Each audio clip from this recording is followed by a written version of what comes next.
We'll find out in a second. Oh, stuff is coming through to Twitch. Oh. Yeah, audio.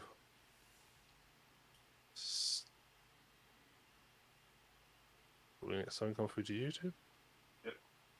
Yeah, we've got stuff coming through to everywhere. Beautiful. I always like it when things work. It's rare, but you know, it happens. It happens sometimes. Once in a blue moon, there are things that Ram likes. Yeah. And even rarer than that, there are things that I like. Like peace and quiet and peace in our time, Skazz. Peace in our time. Good evening, everyone. I'm Suffolk Ram. Skazz, yes. Welcome to episode 193 of the Randos podcast. Are you sure it's 193? You ask me every single time. No, but did I mislabel? You make me doubt myself. Did I mislabel the last episode, or did I do it right? No, you did it right. You sure? You did it right. Because now, the reason I ask is because I'm doubting myself. No, you did. You labelled it 192. That is correct. Fantastic. I would say I check, but that means I have to lean over and touch the machine. And as soon as you've said that everything's working so far, I'm leaving it. Yeah, that's the best way. Don't touch anything. Just let the magic happen. And then when you want things to stop, go over there and then it'll explode. But it would have done what you wanted it to do, which is stop. So, you know. Yeah, that's right.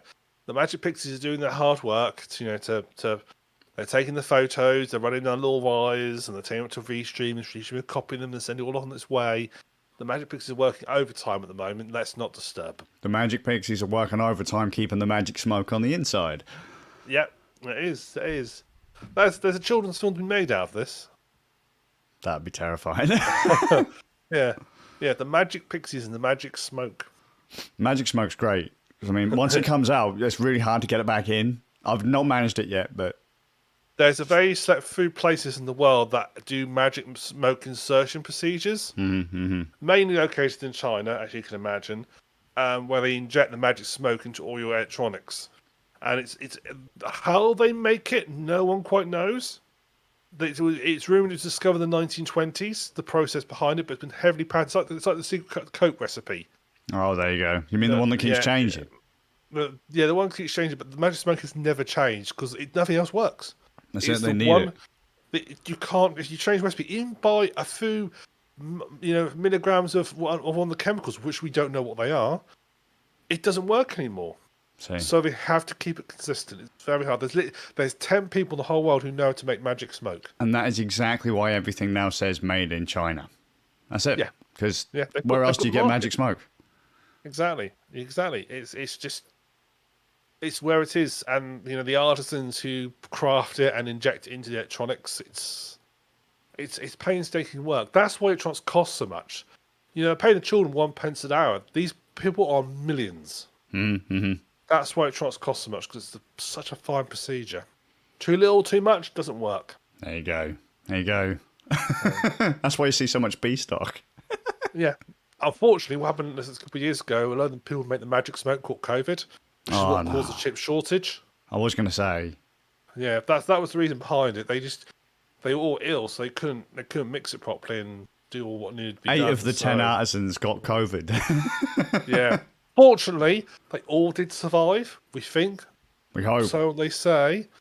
So hopefully, things will start to catch back up. But the myths and legends of the electronics industry as told by Rand Nerds. Yes.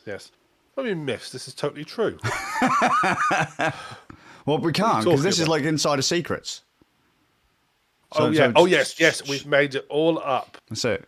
Mate, seriously, I need my magic smoke. You gotta make sure that fucking they don't go, gonna have to make him use that retro technology some more.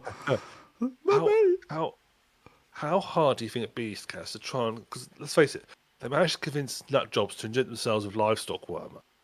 How hard would it be to convince people that magic smoke, and of course it is a real thing. Mm-hmm. It is. Convince the bigger world would be that magic smoke's a real thing, and then create the conspiracy theory. As in fairness, these days I think that'd be pretty easy. Yeah. Do you know every time some of your electronics goes and pops, and then you see that wisp come out of the top of it? Magic smoke, mate.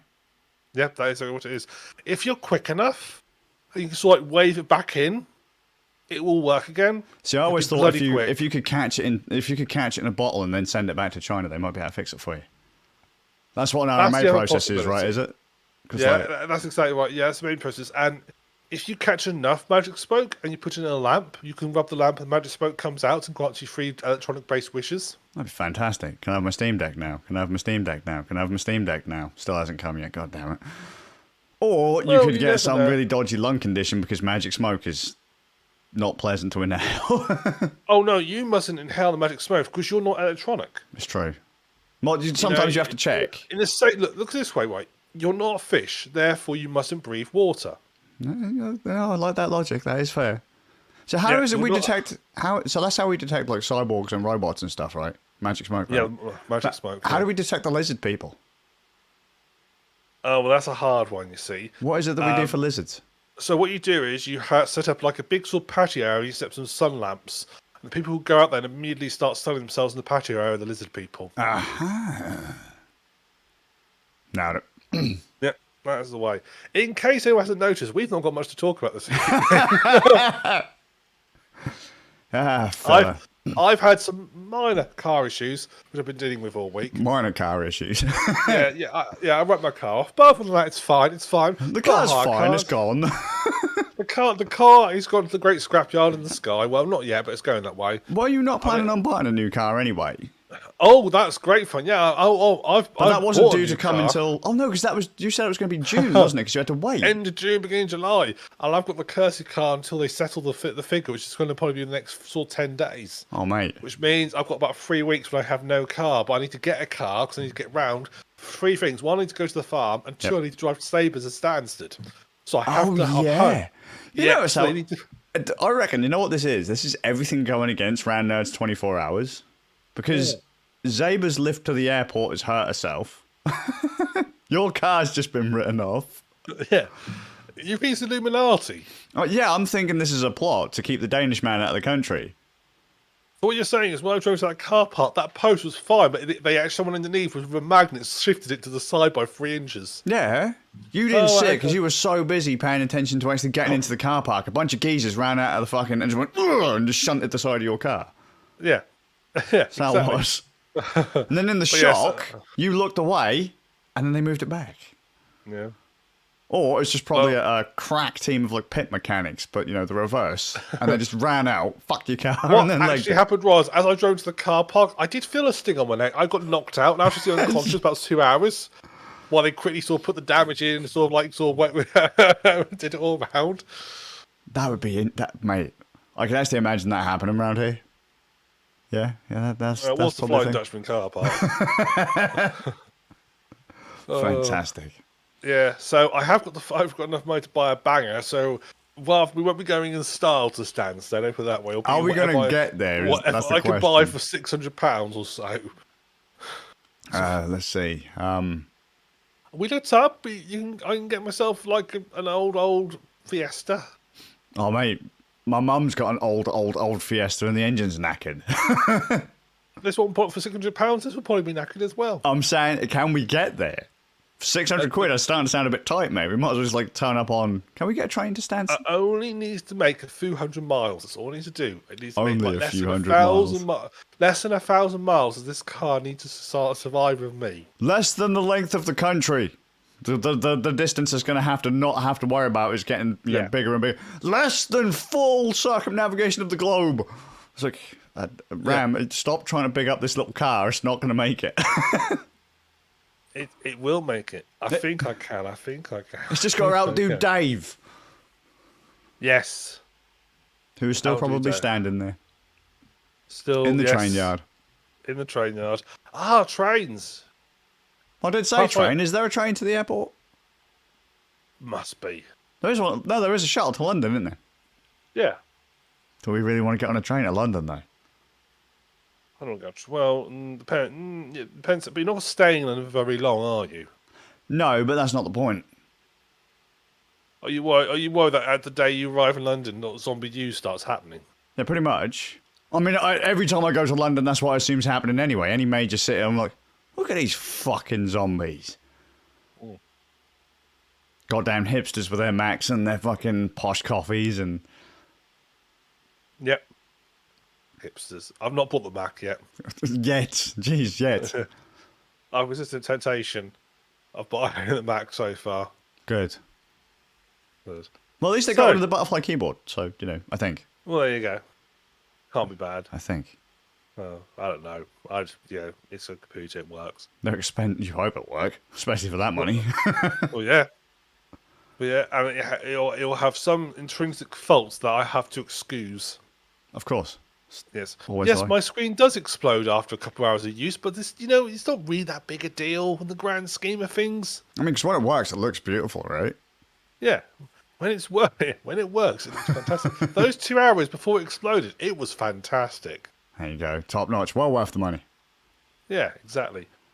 I have got this Apple subscription again, whose screen sent to me every day. Actually, question. You're an Apple user, iPhone user. Yeah. Right? And I recently became kind of an Apple user again.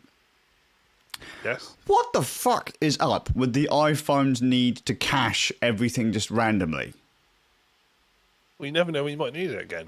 Yeah, but it doesn't give me any access to it. No, they don't trust you with it. Well, clearly, because it says that my phone, I've only got the 128 gig model or whatever.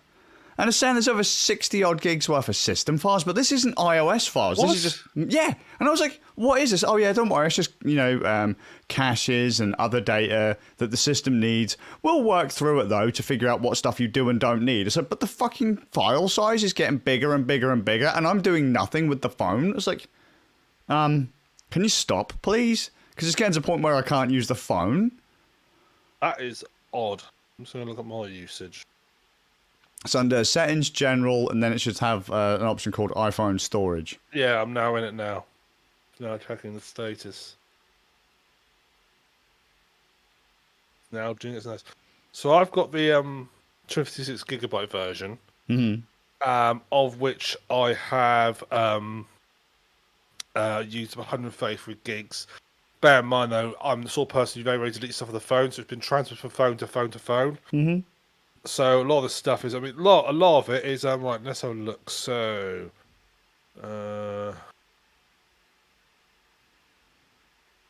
where's my iOS storage? Just pause.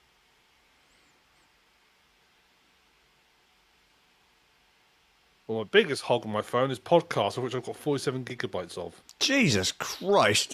You got every podcast since the beginning of time? Yeah, all our shit, mainly. Oh, mate, no. Get rid of that. It's crap.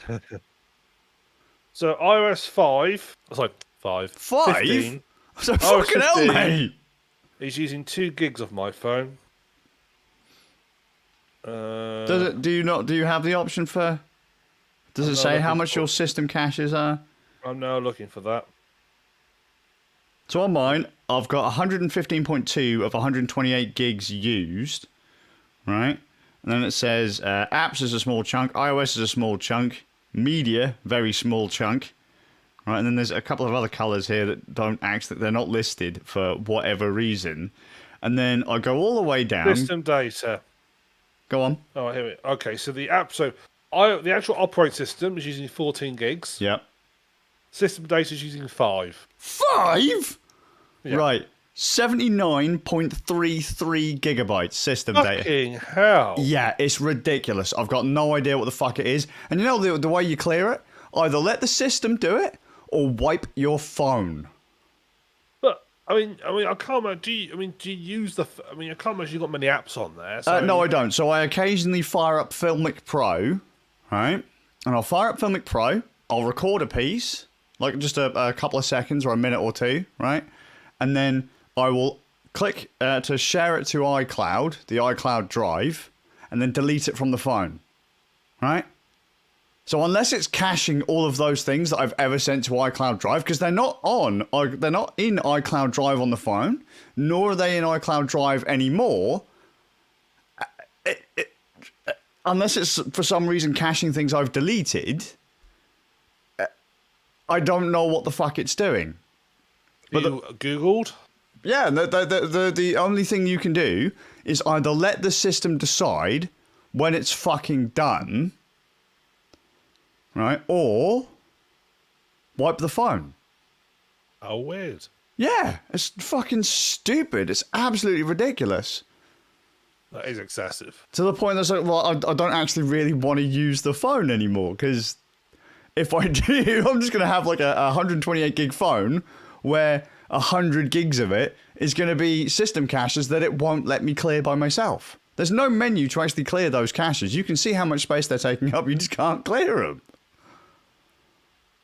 Have you tried like backing up and doing like a factory? No, because I won't do it, because the idea that I'm going to have to do it every couple of months because it's only taken a couple of months to fill up that system thing, it annoys me. Because it hasn't actually it's done the iOS thing where it doesn't actually tell you what it's doing because it assumes you're too stupid to understand. But because it hasn't told me anything, it doesn't really give me any option to fix it. So I'm like, well, fuck you then. Yeah, I could wipe the phone, but if it's going to do this every couple of months that I... Well, I don't... Well, it shouldn't do, simply because I feel I've in my life, in all the years I've owned, not counting when you transferred data from one to another and set it all up, I've systemically stored my phone over the years. I've had them twice on like 2 different phones. So hopefully it's a simple bug, and just doing it once will fix it. I don't know, because it seems quite widespread on the Goog. I honestly do think I've got a feeling that it's literally because I record a bit of video, right, and then upload it, and I think it's just caching the files as it's uploading them, like to hold it into the background and then upload it, because like Apple applications upload in the background. None of the other applications do. So I'm just thinking it's caching it, uploading it, but then not clearing the cache. So, whatever. It's fucking stupid. Fucking iOS not giving you any goddamn control. No, because you can't trust your own user. It just seems stupid to me that the only real way to, sarcastic air quotes, fix it is to wipe the phone. Well, that's Apple. Ugh, fucking ridiculous. I'm not going to defend it. No, that's it. It's just stupid. It's just really stupid. If all they have to do is put in an option saying, clear caches. If you clear caches, performance may be affected until we rebuild. That's all it has to do. But no. I was doing when I did try and do some video editing this week. I was trying to convert all the MKV files that people had sent over into MP3s, and it kept failing. And went into the OBS logs, and it said lack of system storage. I thought, okay. And I'd filled up like all 4 terabytes of one of my hard drives. Oh, mate. Right, yeah. So I dug into it, and I eventually found in one of the hard drives, Adobe Premiere's media cache folder had 890 gigabytes in it. Jesus. Yeah, that's the thing. Yeah. It's like, oh yeah, you're meant to go into your cache and that every so often. So yeah, I deleted that, and also I had space. All of a sudden, he had... I hate auto-caching systems. Anything that is automatically managed by a system is just... No. Yeah. No. Just, no. It's all right, AI will save us. Yeah, just take the devices away from us. Just take the devices away from us. Just let us dawdle around in dopey ignorance and be done with it. Don't tell us how much storage we've got. Don't tell us how many files are in cache. Just leave it. How much gigs of storage are being wasted in system caches? Question mark. Can't tell you. Yeah. Sorry. It's on a need-to-know basis, and you don't need to know. Cool. Well, the thing is, guys, you say that now, but if you had a phone and it refused to tell you how much space it was using for system cache, you'd be fuming. Oh, yeah, I would. But then by the same token, if it didn't tell me that I'd run out of space, I probably wouldn't be all that bothered either. Especially after I'd just deleted, 30 gigs worth of stuff. So I've deleted it. Now can I have my space back, please? Yeah. But, whatever. I'm terrible. I'm terrible for downloading stuff, and like Audible's a good example. I've got huge amount of space in the amount of Audible, and then the audiobooks that I'm sure at some point I'll listen to again, but I'm not going to listen to probably for years. But you've got them. But I've got them on the phone still. I could, delete these, but they're nice that if I want to just randomly just play and they're there. The old I chance get I the just groove. want to, yeah. So yeah, yeah, that most places you go, you've got a 4G connection, unlimited data, you can't download them. It's like, But it's there now. I can just there press the now. button. Well, I can listen to it immediately. See? See? Yeah. Streaming is not the future when you're a digital hoarder. Yeah, I think that's gonna be the general difference between ours and the future generations. That everything will be streamed, and you won't have much in the way of local storage. Whereas the ones like no, internet can go down. We remember bad days of internet. We remember those days. We have everything local. I remember dial-up. Yeah. Yeah. We have everything. Yeah, everything. I remember the day installing. I remember installing games off like 6 CDs. Yep. Back in the day. An entire box of floppy disks that take up half a room. Yeah. On floppy disk, you knew one of them would be corrupted. Yep.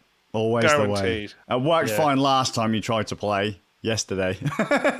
Yeah. But not today. Not today. Not today. Or you get 2/3 of the way through the game, then it asks you to change the disc, and then it turns out you get to the disc that doesn't work, but it was a disc that you'd used earlier. Love it. Anyway, so you haven't played anything, Ram, right? No, I've had a nightmare of a week. All right, well, that's fair, because I've had a pretty shit week too. But we're not going to pad for everything, because I said the other week how I'd had a fair bit of fun after finally getting a couple of my mates into PC gaming. So we finally all managed to get onto one platform, rather than going, well, I'm going to play this game with this mate on this platform, I'll play this game with this mate on another platform, and then if we all want to play multiplayer, be damned, because they're not cross-play. Right, we all... Listen, what you don't know is Skazz, what he does is, when you're playing multiplayer with 2 mates at the same time, he has a controller in each hand. You say that. System. You say that. I have played Destiny on 2 different platforms and gone, right, finished one dungeon, fired up another console, pulled up... because this is back before... this is back before Destiny had cross-save. So I would have 2 characters on the go, and then I would do a run on one system, turn that off, and then leg it over to another system to go with another raid guild to do it on another platform. I think you just play them simultaneously, just a control in each hand. Mate, if I was that skilled, then I'd be earning the big bucks. But I'm I didn't say you play very well in each simultaneously. I said you played them simultaneously. Well, it's neat that you say that, because that brings me on to the bit that I'm gonna talk about. But in 2 weeks of getting everyone together to play games, we found that tempers can wear thin when you get all those different people together.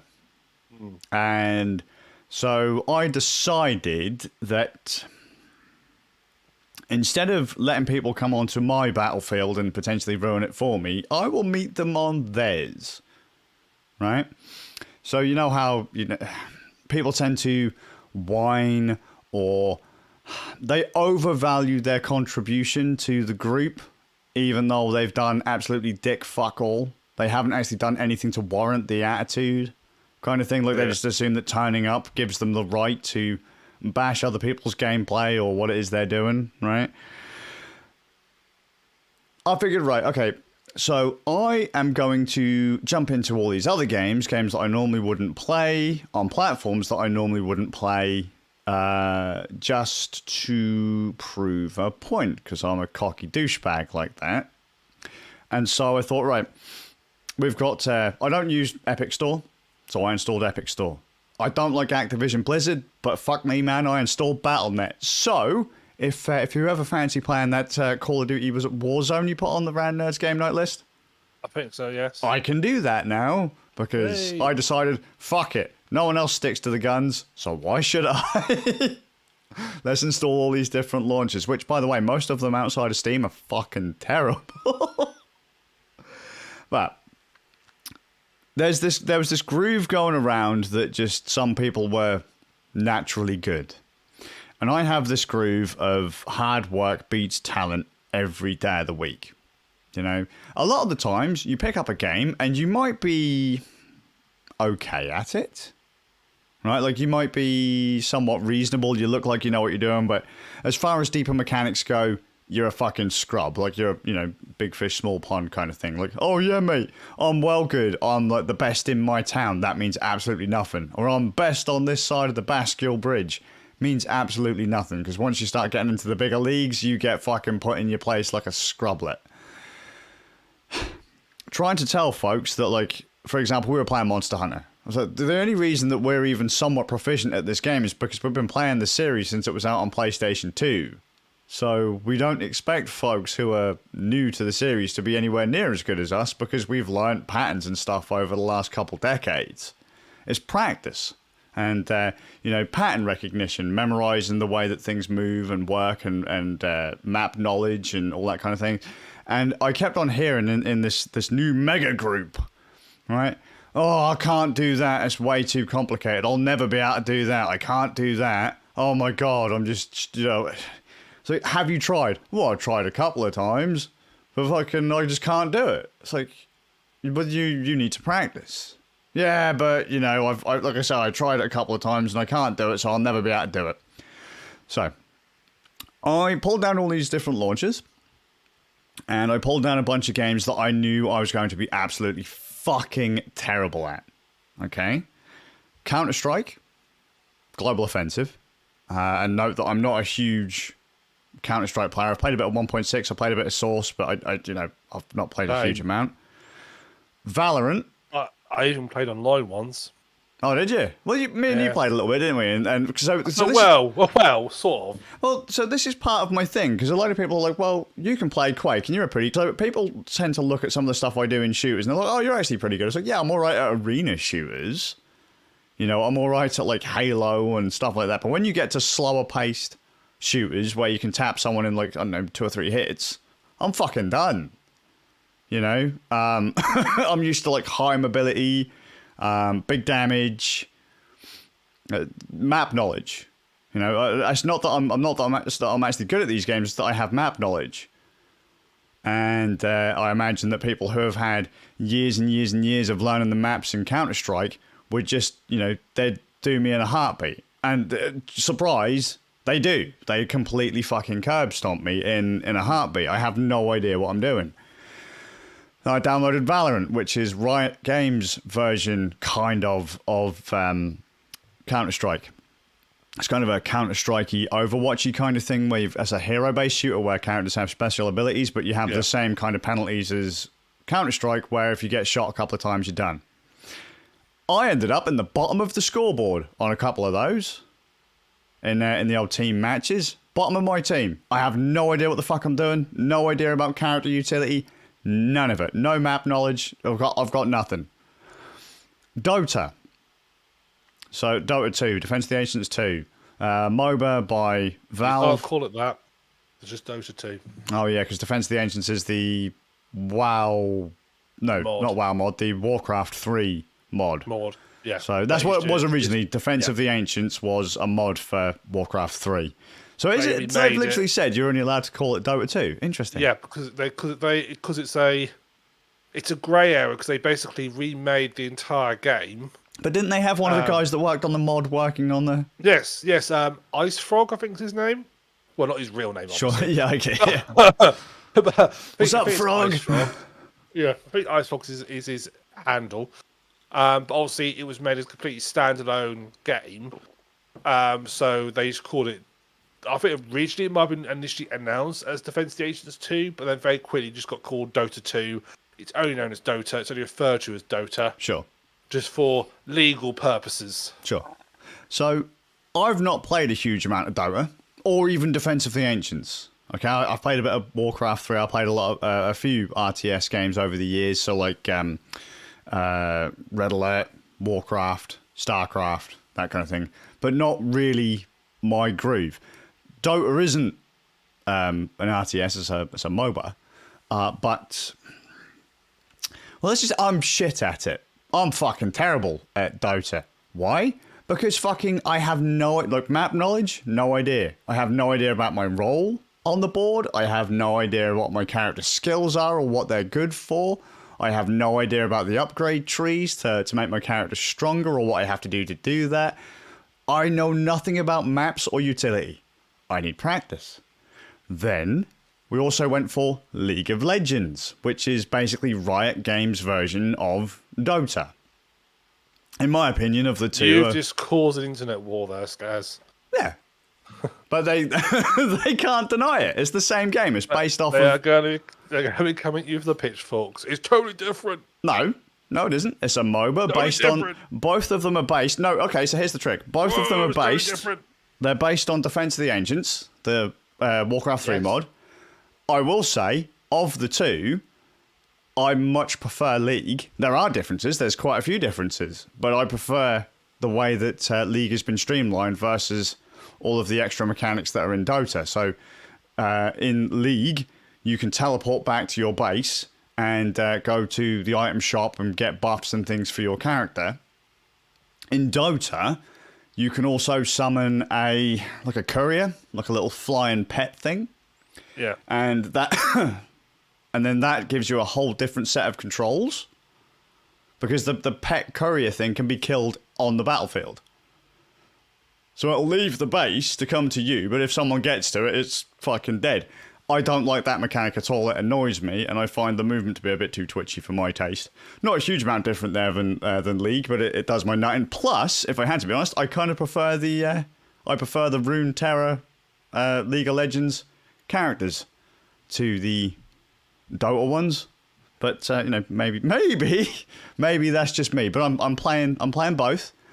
And then for game number 5, I decided I would go in for a team-based shooter, another one, a hero shooter, Overwatch.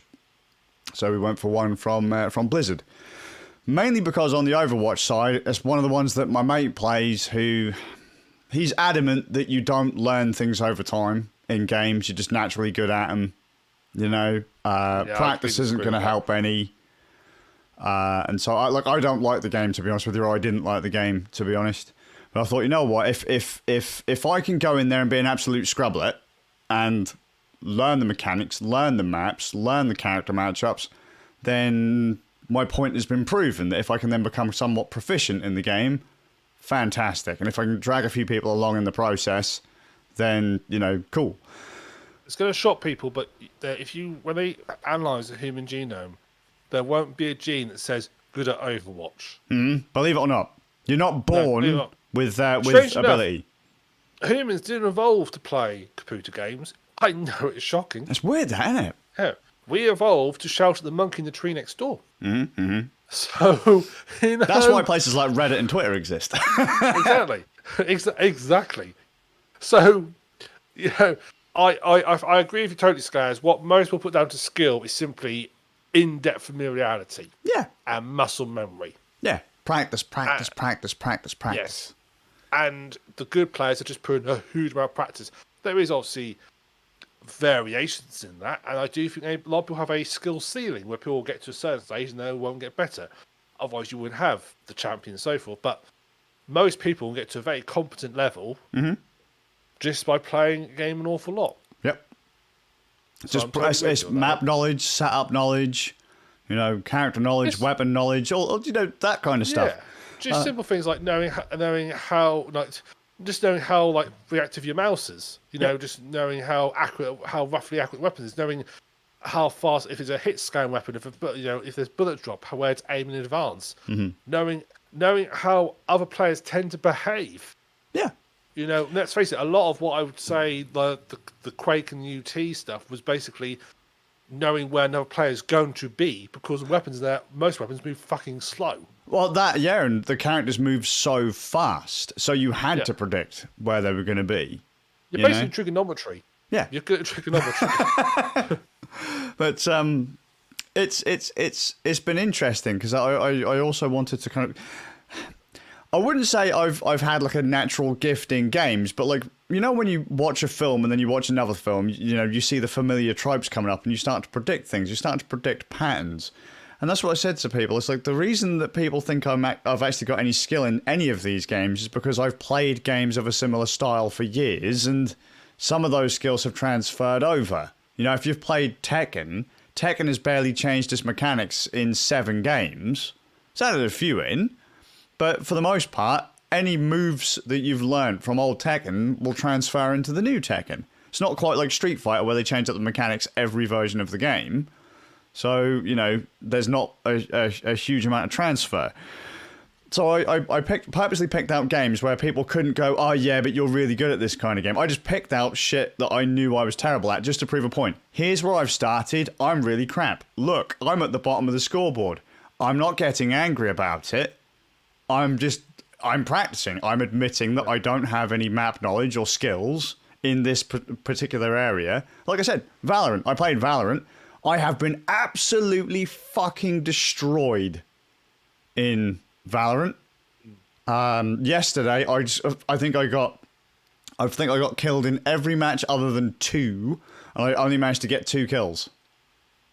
Yeah, and that was in my first round. I had no idea about the maps, no idea about the weapons. I didn't know anything about character skills or setups or anything, which then this brought me into another kind of line of thinking about professional gaming, in that most professional gamers' careers end somewhere around 25 to 30. Around 30, yep. They start to say, oh, you're a bit too old. You know, you're too old. Your reactions are starting to drop. But I was like, how much of this is... Because your reactions aren't going to completely drop clean through the floor, are they? They are going to degrade over time, but not to the point where, like, I don't know, at one point you're able to school a bunch of noobs and then all of a sudden you can barely hold a mouse. No. You know, you see it and you have to count to 1,000 before you can shoot. Yeah, it's like sort of at the very top tier, your reactions will drop over time to the point where the people coming who vote at the top tier will overshadow you. Mm. But you put you into one tier down, you'll still dominate everybody. For sure.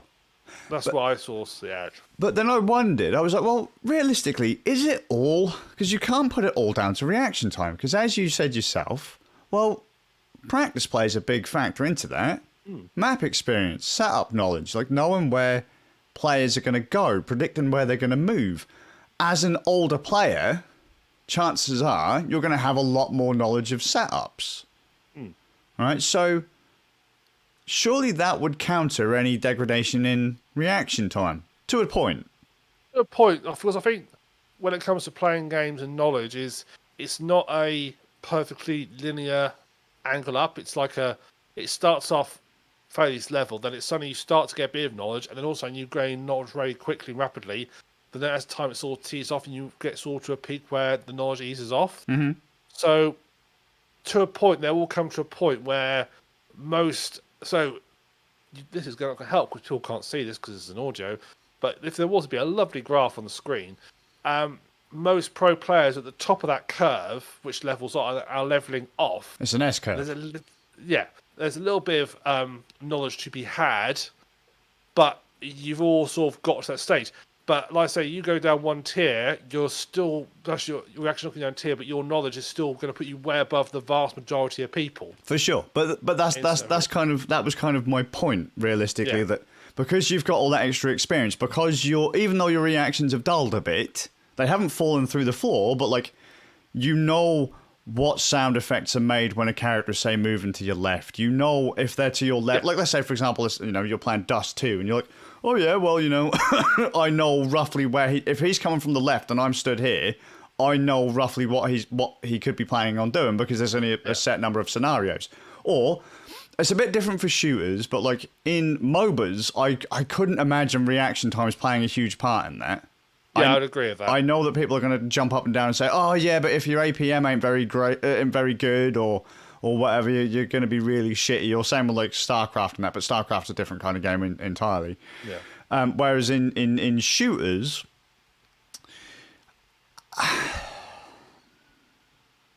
I'm just going to lost my train of thought. But like in a MOBA. It is going to be a lot more map knowledge, setup knowledge, that kind of stuff. In a shooter, I would expect to have there'd be a little bit more of a push towards reactions and as well as setup. And then fighting games, well, I mean, in a fighting game, if it's not so much, oh yeah, I can react to that move. I can predict it because I know how these. If you know matchup knowledge, you know how a character moves. You know how they combo into other moves. Yeah. So you're it's about timing as well, though. There's a lot of fighting games around timings. yes. But then once you've got those timings down, you've pretty much got it solid. Like unless you end up developing like an RSI or whatever, where all of a sudden you can't do certain motions. I wouldn't imagine it to be a huge problem because if you know, for example, that me and my son, we play Tekken, and my eldest son, he loves to open up with Heihachi's 10-string combo. Right, but if I know he's going to do Heihachi's 10-string combo, or like let's say there's a 1 in 5, and I know that what kind of buttons he has to press for the wind up for that move, or what kind of moves he can follow up. Like what kind of moves can he do that then follow into the 10-string combo? Well, I'm like, oh, he's doing this move into this move. The 10-string must be coming next. It's not so much that I'm reacting to it. I'm predicting it. I'm reading him. Yeah. I know enough about the game for it to not matter that my reaction times may have dulled a bit. Whereas the younger players might go, oh, fuck, here it comes, bam, and they hit the button and they're on the button. You know? For me, because I have dulled a bit, it's more of a setup and matchup knowledge that allows me to stay competitive.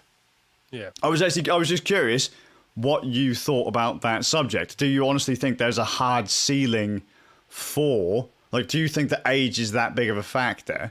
Like, do you think that there's no chance in hell that we could learn... we wouldn't become pro, obviously, but do you think there's ever a chance that we couldn't play a competitive shooter, or... So, I say it depends what level... If we're talking pro level, I think then stuff like your age reactions do become a factor.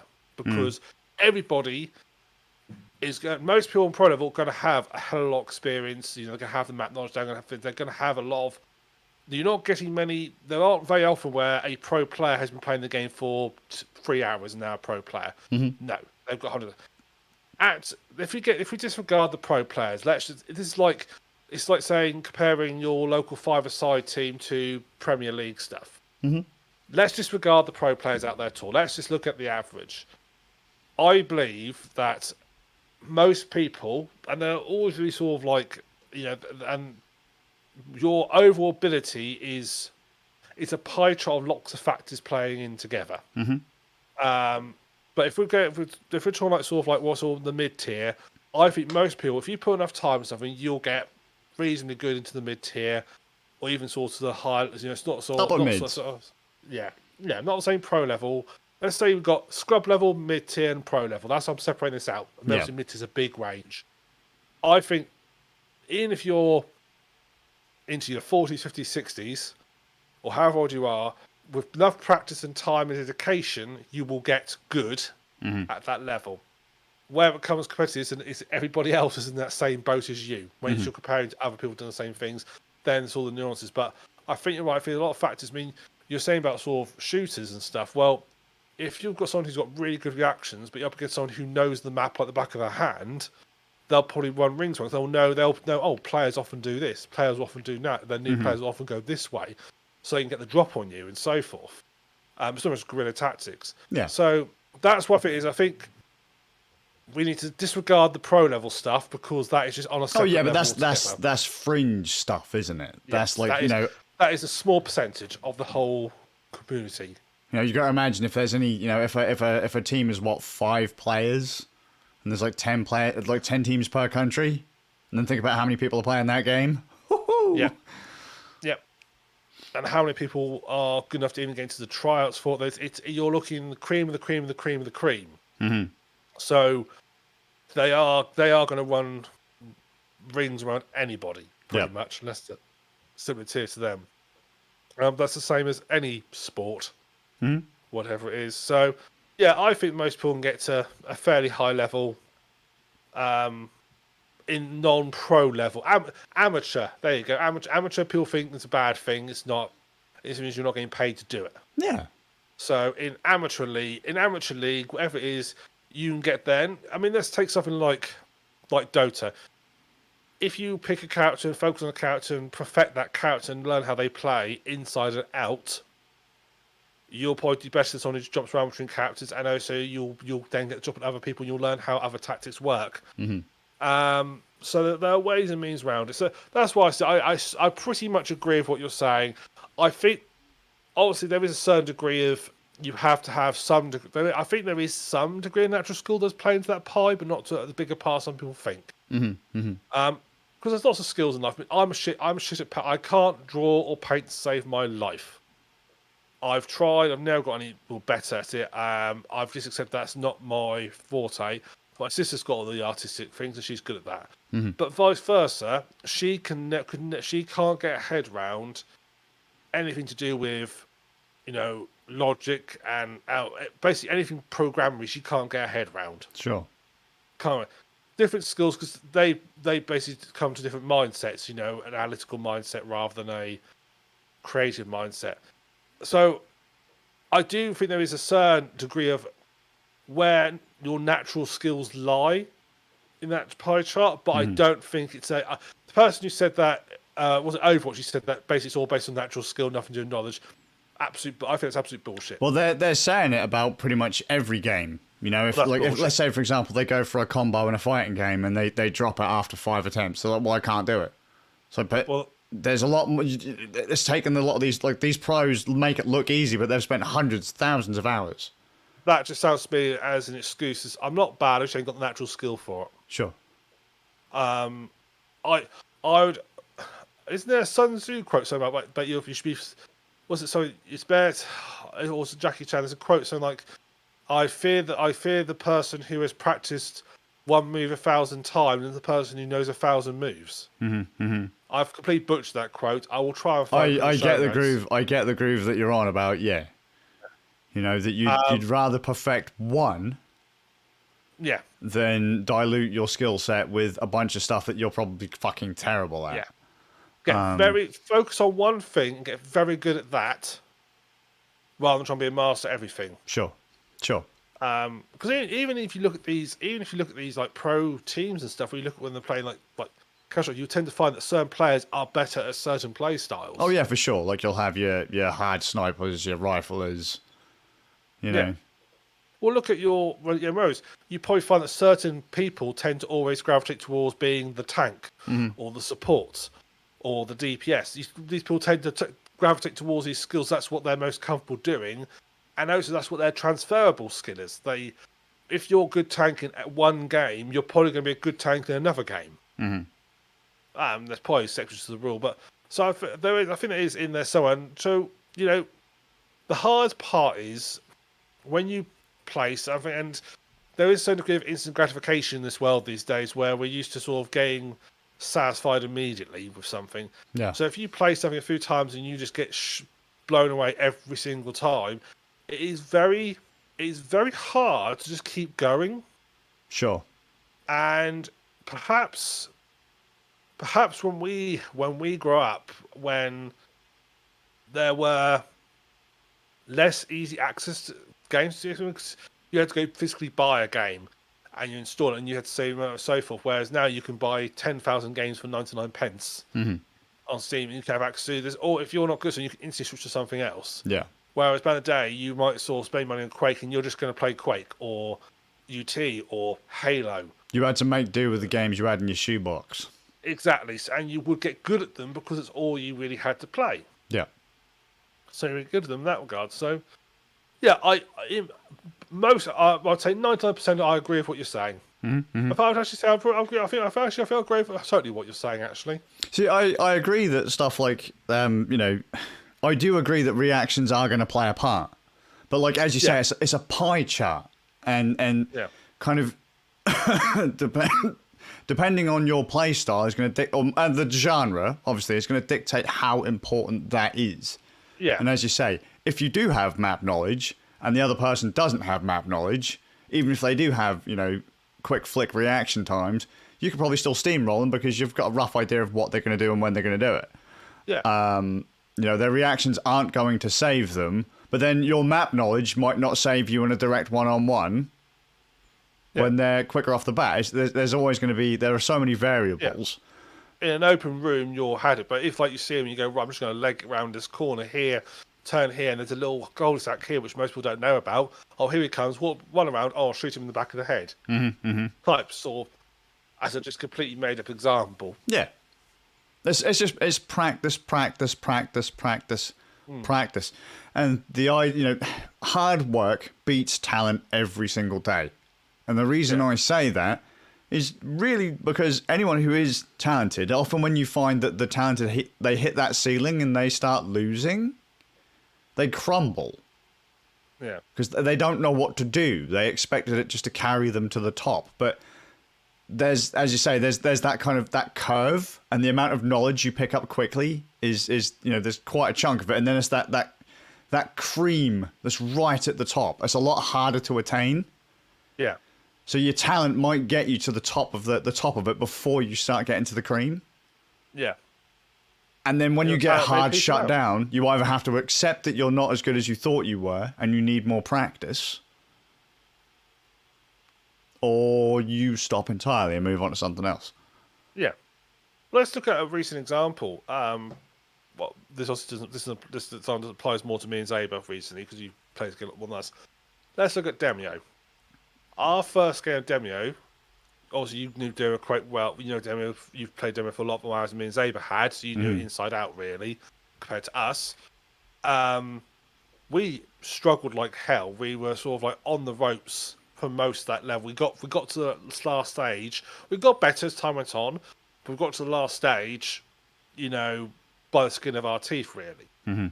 Second one we played, we sort of knew what we were doing. We knew how it worked. We knew the characters better. And sort of like just an extra couple of hours of this experience, it was still a challenge, but we were able to manage it a lot more efficiently. And we were able to get to that stage, and we lost again. But then the last one we played, which will be uploaded, and spoilers, we won. We won. We won. But we were. But if you compare how we played in that one to how we played in the first one, we had that little bit of experience. We had learned some knowledge, and in about 4 hours, we became a lot more effective. Yeah. And so forth. So match-up knowledge, character knowledge, map knowledge. Knowing what you can get away with, knowing like how big anything's going to explode, knowing how long something will last for before it wears off, knowing what boundary you can push. Yeah. Like, I know I'm in stealth mode. I can get to there. I will be all right. I can get there with this movement I've got in stealth mode. It'll be a bit hairy on the way back, but I can do it. That sort of stuff. Knowledge of mechanics, a firm knowledge of mechanics. Yes, and I think it's fair to say that natural skill, particularly reaction speeds, are meaningless in Demio. Sure. Because there's nothing that rolls reaction speed. You can sit there and make people wait all day if you wanted to. Exactly. So I don't. Maybe someone who's got more analytical mind can sort of see the mechanics quicker. Sure. But I think that's a more as a recent example, not kind of what you've been doing already, obviously. Just on that, that I think that's and actually look at a lot of our games. Most of them we only play for games night. Yep. Some we have on the other side of things. But you compare like when we first play it to when we finish off, we've improved dramatically. And we're only playing for a couple of hours every other week. Oh yeah, for sure. But our skill jumps up quite quickly, fairly rapidly. And we get when we're tackling stuff, and we're not sort of top tier level by any shot, but just a few hours of work makes us a lot better. Yeah. We learn ways to. Oh mate, that. But then there's a lot more going on. So we understand the surface mechanics of Hunt Showdown. Yeah. But there's a lot more subtlety going on in that game than we even realise. Hunt Showdown's a great example of knowledge. Yeah, there's the map knowledge is incredibly important in that game. Understanding audio cues incredibly important in that game. Weapon drop off is incredibly important in that game because it doesn't matter if you can hit the target if you're outside of the effective range of your weapon because it might just graze them instead of kill them. Yeah. I've just gone and clicked his head. Why isn't he dead? Because you were out of range. It just dropped to the floor before. Yeah. Before you actually hit him in his foot. Yeah, exactly. You just grazed his heel. So there's just there's so much going on in that game, and I mean, if you look at it, you could go, well, I'm going to play it like Quake, but it doesn't play anything like Quake. I might have put in hundreds of hours into Quake, But Hunt plays nothing like Quake. No. You know, or if you could have played shit tons of COD. Plays nothing like COD. Yeah. So... Or a better matchup to Hunt would be something like Armor. Armor. More classic Rainbow Six, not the more modern Rainbow Six. Well, I'd also even go as far as to compare it to stuff like Counter-Strike. In that, literally, you get shot a couple of times, you are fucking done. Yeah. Before you even get a chance to react. You know, you could all of a sudden you could hear a footstep, and the next thing you know, your character's on the floor. No pickup, no, don't pass go, do not collect 200 quid. You are fucking done, son. Yeah. But if you had better map knowledge, you might have known that you should have probably been guarding to your left at this point. Or, you know. By the way, fantastic game. I absolutely love that game.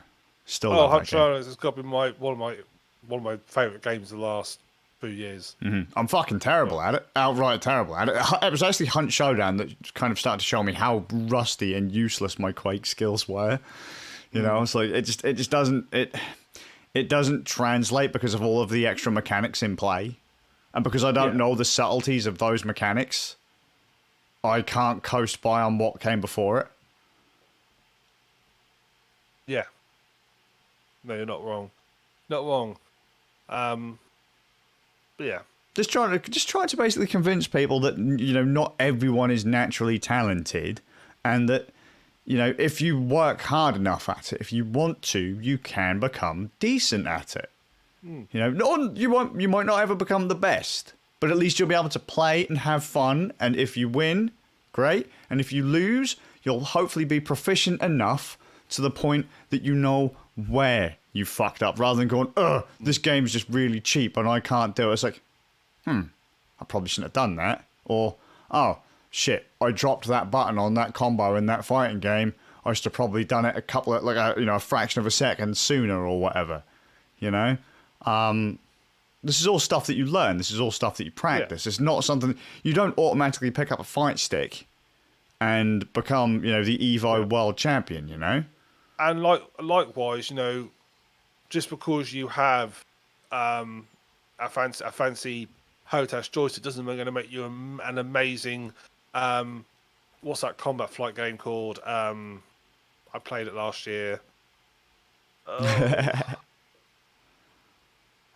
a really old game. It's some combat flight sim. I can't remember the name of it. Just because you've got fancy fights, it doesn't mean you're going to be instantly brilliant at it. Yeah, for sure. I mean, there are still players out there. I would argue you'd probably be worse at first because you've got unfamiliar set of controls. Yep. Oh god, yeah. Well, see, that's another case. So, as an example, Daigo Umehara is a world champion Street Fighter player, but he plays exclusively on Fight Stick. Well, one day they gave him a control pad. He's never played on a control pad in his fucking life. Like, not Street Fighter, at least. He had no idea what he was doing. That muscle memory was just so strong because he spent all of his time in the arcades. He just didn't know what to do. And so he got trounced by someone that was realistically, you know, in the optimum kind of setup. He'd have stomped them every day of the week and twice on. Yeah. It's so true in just day-to-day life. Let's just forget about games for a moment. That just because your personality and skill, not you won't so much say skills, but you're predisposed to certain avenues that are going to interest you and you're good at, whether that be mathematics, logic, analytics, craft, and which combination you have, but it's sort of melting pot of combinations you're going to have. And they naturally will go towards certain skills. But you don't instantly, I've got a very analytical mind, which means if I apply myself, I can get good at I can't not instantly begin a program and just become the best programmer in the world overnight. Or like, I can drive a car. I've drove a car. When I first started learning to drive a forklift at work, I didn't instantly become a great forklift driver because I knew to drive a car. Oh, for sure. I took many, and I've probably put on the surface, they seem similar because there are, you know, wheels. Well, but that doesn't mean anything. Well, actually, the instructors tell you that people who don't drive generally pick up easier. Sure, because you've got a preset notion. Yeah, of how it should work. And it doesn't. Exactly. Because forklifts are rear wheel steering. So you have to fight that muscle memory. You have to fight those. You have to fight the what's the word I'm looking for? It's like muscle memory. Fight. I know what you mean. You know. We're doing well tonight, Skazz. Oh yeah, it's great. It's because we're so old. It's this lack of sleep. We're too old for talking. Yeah. But I think muscle memory is probably you have to. Yes, I think muscle memory is probably the best word to use. And yeah, you have to relearn how this thing works. Yeah. The first time I got onto a quad bike, it was a bit like I picked it up fairly quickly, but I wasn't great when I first used a quad bike because I had to get my head around how it doesn't react like a car reacts. Yeah. And the same is true of any time you get a similar skill but transfer over. You're not going to be good at it. And there's a degree of molding that you need to do to that old skill to make it fit into the new into the new box. Into the new frame. It might be similar, but it won't necessarily. I mean, like you look at a key. Oh yeah, this key and this key, but they don't open the same thing. They both open doors, but there's a bit of change that needs to be done to make it work. When people say like, someone tries something first time, they go, they're a natural at that. Well, what they don't mean that they're instantly brilliant. It means that they've got whatever skills they've got, they already have, predisposing to be good at that thing. They're able to pick it up easier. Yeah, but they have to be willing to work on the fine details to actually truly become great at it. Yeah. A natural, someone doesn't walk onto a sports field or a tennis court, plays around tennis, and someone goes, first time goes, yeah, you're natural at this, we'll book you for Wimbledon. We can't all be Kim Jong-il. No, exactly, we can't. And there's only one Kim Jong-il around. And he has all the skill.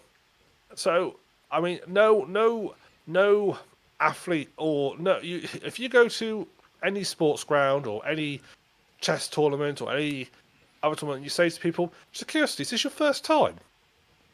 You won't find anybody who says that. Oh, for sure. They've probably been playing for years and years and years. Exactly. There's that's what I'm saying. There's a lot of practice there, hard work and practice. People make it look easy, but that's only because they've put in, hundreds, thousands of hours into doing this kind of thing. I was talking to someone who actually plays like different shooters like Hunt Showdown, and someone said, "Oh yeah, I've been playing Hunt Showdown for like 1,000 hours," and they're fucking amazing at it. But the way they play Hunt wouldn't work for us because we don't have that much knowledge of the mechanics. Like they can run in and clear a room in a heartbeat, but that's because they've got setup and map knowledge, deep mechanical knowledge. Fantastic.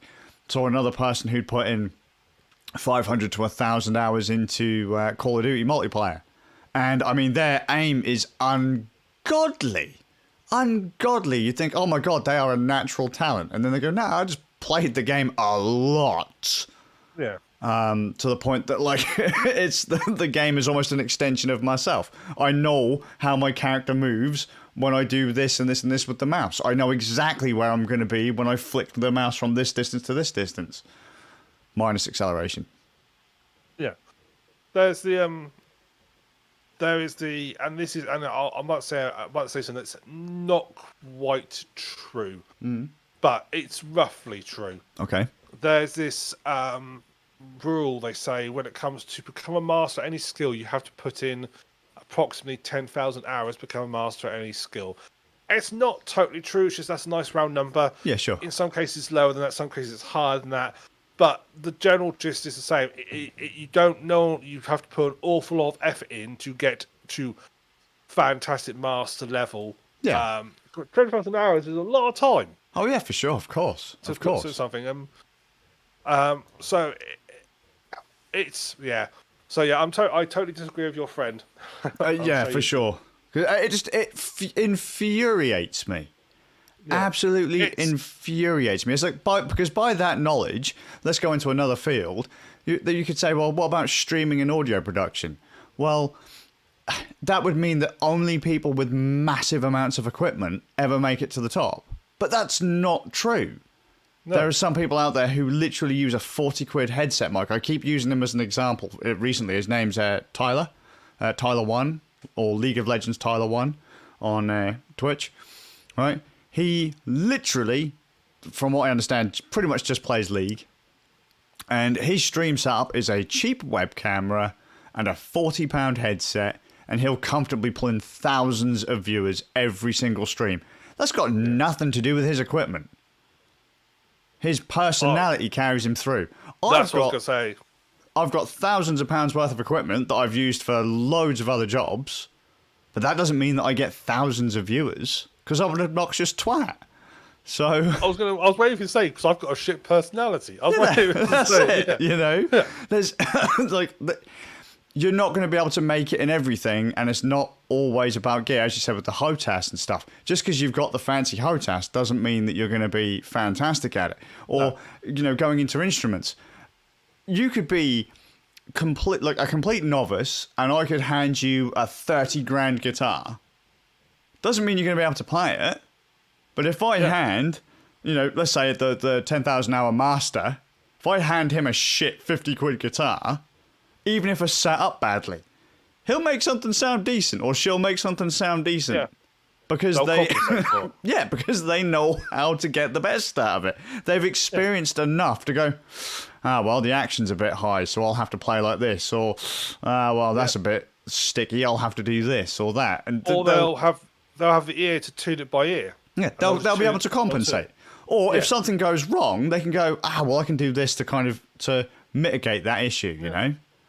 So, but that's all down to experience and practice, and just too many people want to be handed the W these days. It does my fucking nut in. We're back into that another old phrase: a bad workman always blames their tools. Yeah, that's it. That's it. I can't stand quitters. I can't stand people who go, I can't do it. It's like, you can't do it now, but if you're willing to put the time in, you're probably good. I mean, there might be someone out there who maybe has a better grasp of how this might work. Let's say, for example, a musician. They've got a better idea of rhythm, so they might be better at fighting games. Yes. Yeah. No, that's fair. Whereas, I don't know, it won't mean they'll be instantly fantastic at it. Because they'll be able to figure out. Yeah, because they've got quicker than someone else. Yeah, they've got that extra talent there to go, oh, hang on a minute, this seems to be working on a beat. Well, if this is the beat, then maybe this is where I can time pressing the buttons and that kind of stuff. That transferred over, or they might have a talent for it from where they learn a different thing. They're still going to have to work on it to get good at it. They're not instantly going to be fantastic, best in the world. There will be a limit that talent gets them. That's only so far it'll carry them. And again, we're not born with these skills. As you say, it's just a mindset that we may already have that means that we can perhaps dissect something a bit quicker or easier than some. Some people don't like maths. Other people pick it up really quickly. But it still takes a lot of work to get to that kind of, say, I don't know, top 10%. Yeah, it's going to be a while before you get to Cal Vorderman level of maths. Yeah. But it's really frustrated me over the last couple of weeks. I thought I'd have a lot of fun getting everyone together, only to have this massive clash of personalities to the point that it fucking literally infuriated me.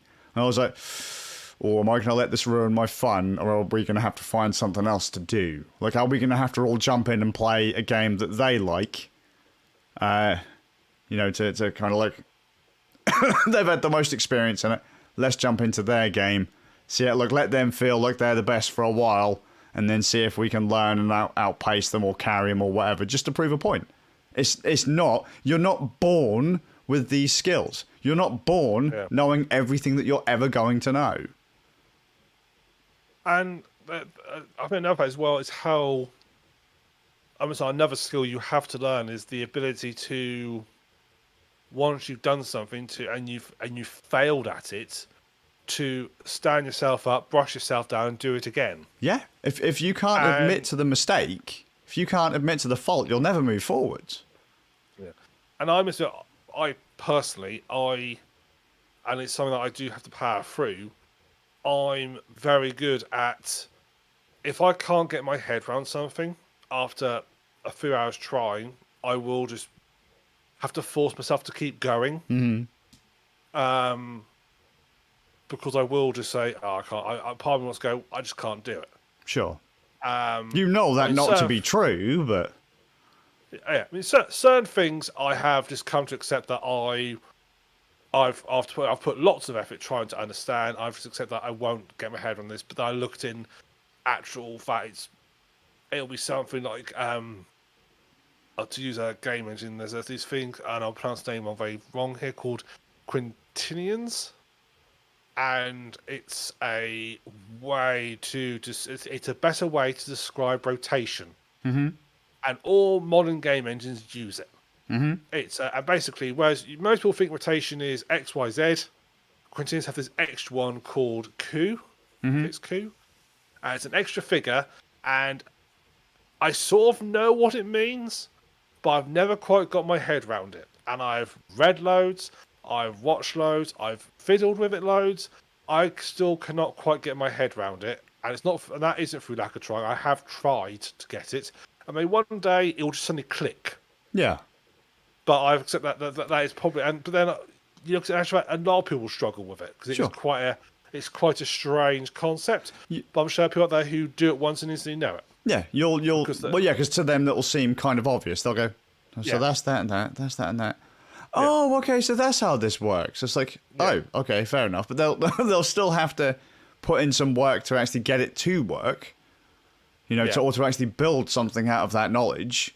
They've just had a bit of a short step. So it's like what we were saying earlier. It could take me 500 hours to perfect this thing.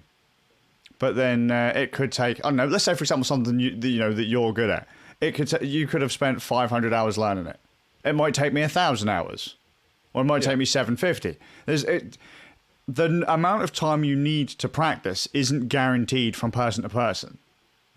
If I say, oh yeah, this is a guaranteed, you'll be an expert in a week. Well, you might not be. You might have to do it twice, or 3 times, or 4 times to get it to sink in, to make it comfortable.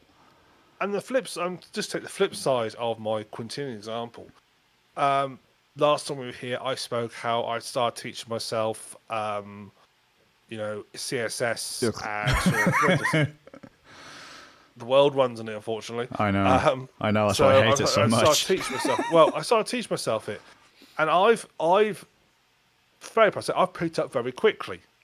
I've fiddled with CSS in the past, but I didn't really understand what I was doing. Now I've learned, but I understand it. And going onto the forums of people who do the course as well, and you see them put these questions out there, you look and think, well, the answers. My brain goes, well, the answer's obvious. So you can see exactly what you've done wrong here.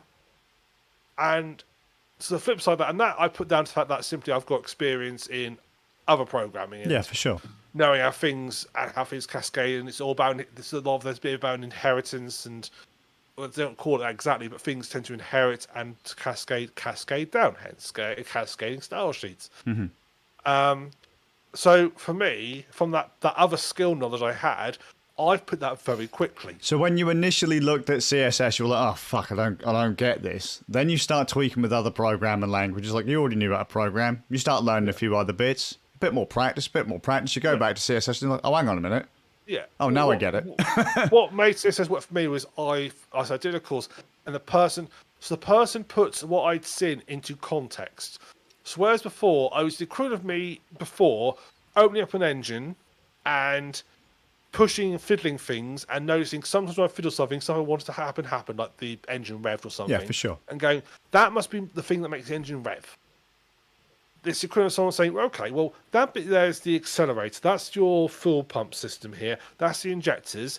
That's your turbo. And so I actually explain what these bits do and how they interact. Yeah. And then my brain just went, oh, yeah, I get it now. Context is king. Yeah, I didn't require a lot of being shown in depth. So, like, I blitzed through. I got to the sort of questionnaires, which people were, like, struggling to get sort of, like, 60 or 70%. I was just doing 100% boom straight away, no problem at all. I was like, this is easy. Yeah. So that's because I had a transferable skill that made it very easy for me. Yeah. We'll see how that carries on as I get to sort of like. Oh yeah, stuff. But it's the same with when I started teaching myself last year. 2 years ago, C++. And I was very daunted by C++ because I'd always been told it's a very hard language to learn. And it has got some weirdness, but I didn't struggle as much as I thought I was going to. Because I'd done language programs before, ones that I derived from it as well, which made a massive help. So it was a transferable skill. But someone going to it fresh, I could see how it could be completely and utterly. Well, yeah, for sure. But then it's like going, oh yeah, well I'm gonna be learning advanced physics without actually learning like my times tables or basic maths. Yeah. It's not going to happen. You have to have built up a foundation from somewhere before you jump into the more advanced stuff. I wouldn't expect someone to learn C++ as their first language. Like, No, at I wouldn't all. even think teaching it to be. No, I wouldn't teach it. If someone asked me to teach the program, I would not start with C++. Sure. Well, of course not, because it's kind of, it's a bit up there, isn't it? It's like saying, so going back to Hunt Showdown, because, you know, we're supposed to be talking about gaming. It would be like us going, right, I hope you're enjoying this gaming podcast. At least it's not a rant about the education system. But I'm actually going to put just in it. We are actually a game podcast, really. surprise! It's like, okay, so we've all played different shooters. We both have you and I have preferences in different camps as far as shooters are concerned. And then we both jump into Hunt. We both know that realistically, in the simplest way, you boil it down to center, screen, and click. Yeah. Okay, we have an idea about the base mechanics of it, but without a little bit of extra context about how the rest of the mechanics tie in, we're lost. There's just so much going on that we don't understand. I also think there is a certain factor of when we went to Hunt, and actually when generally whenever I play any new game, but Hunt was one, I think, a good example, because I had heard stuff about it and so forth. I went into Hunt, and I'm going to guess you were the same, but you might not have been. I went into Hunt assuming I was going to be bad at it. Well, yeah, because you had a bias. You had a pre-made bias, same as like a lot of people do. They're like, well, I'll never be that good. It's like, yeah, but you don't know that yet.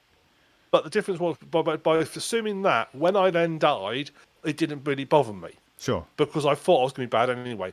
If I go on that thinking, oh, it's a shooter, I'm going to be fantastic, and then died immediately, that would severely shake your confidence, because you'd be the person with the talent who has just been handed the W all the time. You then get taken out your comfort zone, get whooped, and now you're like, well, shit, how do I cope? What do I do? Yeah. Because normally I do this really easily. It's like, yeah, well, not this time. You know? You're going to have to practice like the rest of the plebs on this one. Yeah, and that's actually how I approach every sort of, when I'm going to learn something new. Go into it assuming you're going to be shit. Sure. And if you are shit, it doesn't matter, because that's what you thought you're going to be anyway, and you've met your expectations, and you know you've only got beyond that. Don't go into it assuming you're going to be fantastic at it, because that's when you'll get disappointed and so forth. Yeah. And that's the attitude I take with every new skill. I when I'm getting sort of head on, I assume I'm going to do it wrong. And don't compare yourself to other players or other people. Yes. You know, if you go into guitar instantly assuming you're going to be Hendrix, you're going to be fucking disappointed in a heartbeat. Yeah. If you're going to do guitar, record yourself playing the guitar the first time you play guitar, keep practicing, a month later, record yourself again and compare yourself to your first time. Now, it's funny you say that, because that's what I've been doing with these games. On the daily, I'm recording a couple of sessions just to say, like, well, this is where I started, and if you look, it was so when I started playing League, and it was only like a week ago, not even a week ago, I had no idea. Like, you could see that I was fumbling around the menus and all that kind of stuff. I had no idea where anything was. I didn't know how anything worked. I didn't know anything about my character. And now you see that I'm fumbling around, not a huge amount less, but a reasonable amount less. You can see that I'm learning the way that the interface works, that I'm learning what I'm supposed to do. There is steady steps of improvement. That's what people should expect. Practice. Yeah. Like, even if you're not actually actively paying attention, well, I can't learn these patterns, that's too complicated. You'll learn it eventually just by going over and over and over again. If you can stomach going over and over and over again. I want to ask you a question. And this is just sort of an observation I've had. The person who says that it's all based on natural skill, there's no learned knowledge, all that nonsense. Are they quite a young person? No. Oh, okay. They're our age. Oh, okay. That's fine. I was going to say, because I think I'm going to be brilliant at this, is a more younger person I mean, I certainly, when I was younger, used to think that when I used to pick up a game, I was gone. I thought I want to be absolutely fantastic at this. Sure. And I sort of got older and realised that's not the case. I understand why you would. I understand why you would think that, but no. I mean, this person doesn't automatically assume they're going to be good, but they're constantly comparing themselves to other people, and so when they lose, they throw their toys out the pram. Yeah. And I'm like, look, at the end of the day, how long have you been playing? Oh, you know, I've put, for example, I don't know, Overwatch, right? They could have put in like 20 hours into Overwatch, and all of a sudden they expect themselves to win every match. That's just not going to happen. It's just not going to happen. There are too many variables. I mean, you can't win a team game by yourself. No. You know, 20 hours doesn't equate to anything in the grand scheme of things. There have been people who have been playing that game since launch day that know the mechanics inside and out. That's just not the way it works. Or you know, if I don't know, let's say I've been playing StarCraft and all of a sudden I go over to DOTA, the skills aren't necessarily transferable. I'm going to have to practice. Coming in like 10 years after the game has come out and expect them to actually win, fucking never going to happen. There's just so many mechanics and so many things to pick up. Yeah. Being excellent at Mario Kart doth not make you great at Counter-Strike. No. You know? So... But might give you advantage in Gran Turismo, and especially if you can't have blue shell. Yeah, if you can mod the game to include blue shells, nailed it. But it's just been a weird one for me because, as you know, I'm kind of built by negative reinforcement, and it doesn't take a lot for someone to kind of ruin my groove. So if someone starts coming into somewhere where we're supposed to all be having fun, and all of a sudden they start bitching it out, I'm like, why are we doing this? You know, or it's like, oh well, you know, I'm never going to be able to do this. You guys are always better than me. It's like, but have you practiced it? No. Well, we have. Yeah, but I'll never be able... No. Have you practiced? No. We have. Think about it. Yeah, but no excuses. You know, it's not like this is the first time we've picked up a control pad kind of thing, you know? It's just... For example, my youngest son completely destroys me in TF2. Absolutely destroys me in TF2. I've barely played TF2, and he's put in fucking hundreds of hours into TF2. But I need to I need to practice to be able to get somewhere near to get my skill level up. Yeah. I need to know how the characters work. I need to know how the maps work. I need to know how the game modes work, how the weapons act. You know, I can't just go in and assume that I can just click ahead and win. Playing Doom original Doom doesn't mean that I'm going to have skills in the latest Call of Duty game. Very different games mechanically, you know. So it's just practice. But try the whole reason again why I've started to do this. Like I'm going to play these games that I know that I'm bad at. Is just to literally prove to these people, like, look, you just need to practice. I might be better than you at insert game here, or even a number of games. But in this case, I'm fucking terrible, and I'm showing that practice is what's making me improve. There's no raw talent here. It's just, you know, it's just learning. Yeah. And accepting those failures. Yeah. Perhaps to go back to the person and give an example, like, I don't know if does he drive or not? He does, yeah. First would say, did you become a fantastic, excellent driver in a couple of hours of getting in a car? Oh, yeah, but you know that most people are arrogant and they say that they're the best drivers on the road. Yeah, I want to say, be honest with yourself. Were you a great driver for a couple of hours? And I think most will say no. Sure. But you say probably, are you a better driver now than you were when you first started learning? Mm-hmm. And most will say, well, obviously a lot now. And did you become instantly a better driver after a few hours learning, or has it took you a few years to get that level? Mm-hmm. Well, there you go. And actually, you could argue that driving is more based on natural skills. There's a lot more physical stuff involved rather than a mouse and a computer screen. For sure. It's just, as I say, it's just one of those things that kind of irked me a bit, that all of a sudden you'll never be good enough at it. You know, just because you can't do it at this one time. It's like, but for some reason, some skills they seem to be fine with, and others they rage out on. It's like, just chill out. You know, you're not going to win every time. You are going to lose. You have to take those failures and roll with it. You learn more from your failures than you do your successes. Yes, yep, definitely. So, yeah, that's the plan. And hopefully by the end of the month, I'll at least be able to shoot someone. Or fucking understand what I'm doing in a MOBA. Yeah. And then if I bring these people in, I can, because I've recorded some of it just to literally prove. I was like, look, I can't do it. I don't know what I'm doing. But it doesn't mean that I can't learn what to do.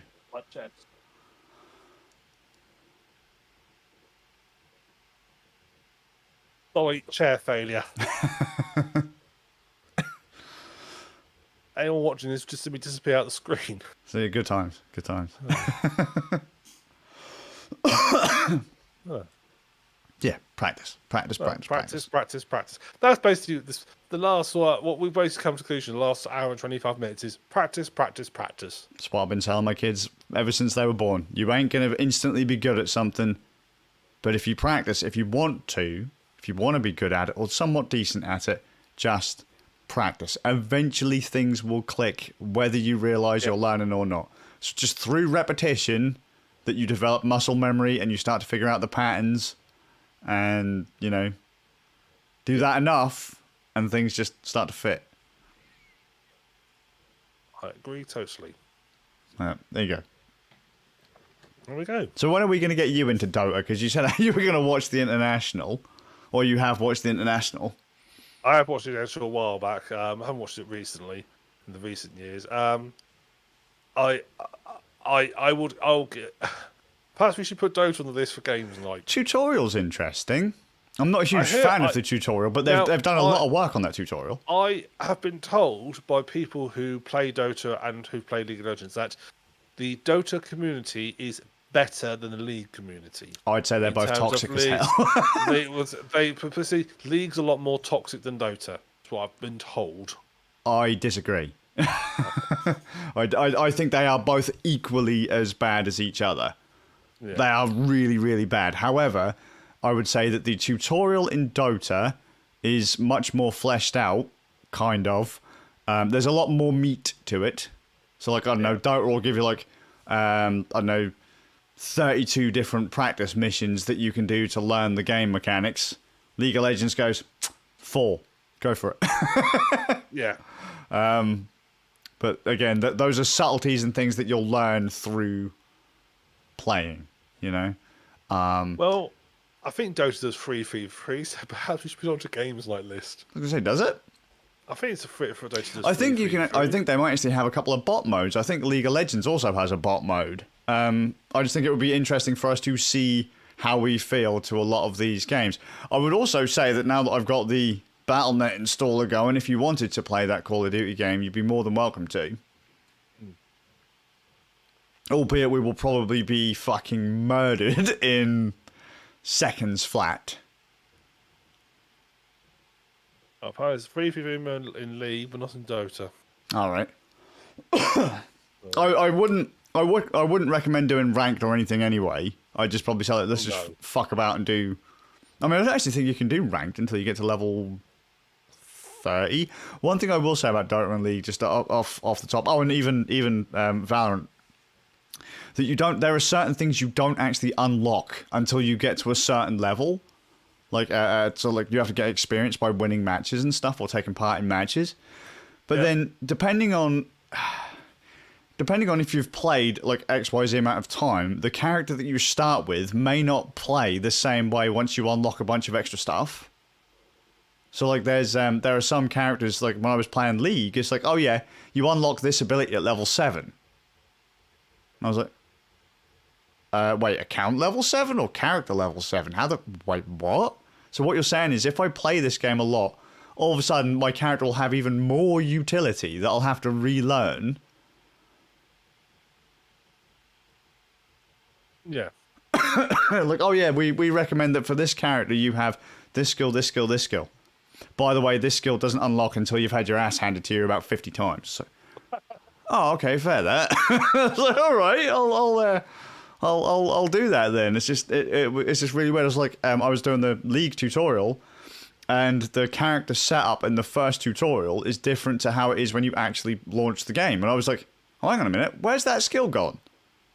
Good tutorial, isn't it? I was like, look, it didn't make it clear that the setup for the character was different. I was like, but I can put the character back to that, but that's not how it rolls by default. So I was like, huh, okay. But then the Dota tutorial tends to just shove stuff up your ass, whether you like it to or not. You'll be going through the tutorial and it'll say, yeah, do this, do that, and you're like, what? What? How does that work? Like, what are you highlighting? What are you talking about? There's still a lot left for you to figure out, kind of thing. It doesn't just hand you the direct. Like, you don't get a sheet, the schematics for it, and it goes, yeah, just do this. So there's an awful lot to take in, and when you look at like pros play, same with fighting games. When you watch these pros play, they make everything seem so simple and so fluid. But you realize there's so many different mechanics being tied together. It's absolutely ridiculous the amount of depth that's actually there. But that's it. That's it. Okay. Practice. Keep going. Practice. Don't be a bitch. Don't be a bitch. Podcast title: National First Lessons or Practice.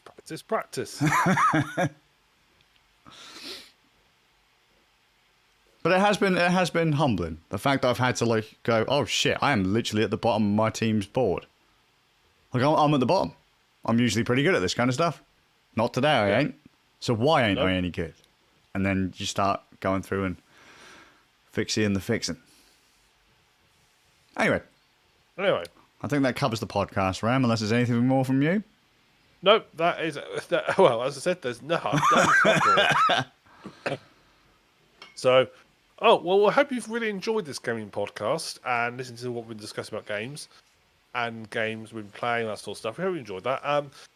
If you have, you might want to consider subscribing to us on, the iTunes and stuff, or Spotify or many other platforms. If you go to our website, anchor.fm/brandnerds, you can have a look and see all the places you can listen to us on. You poor bastards. Poor bastards.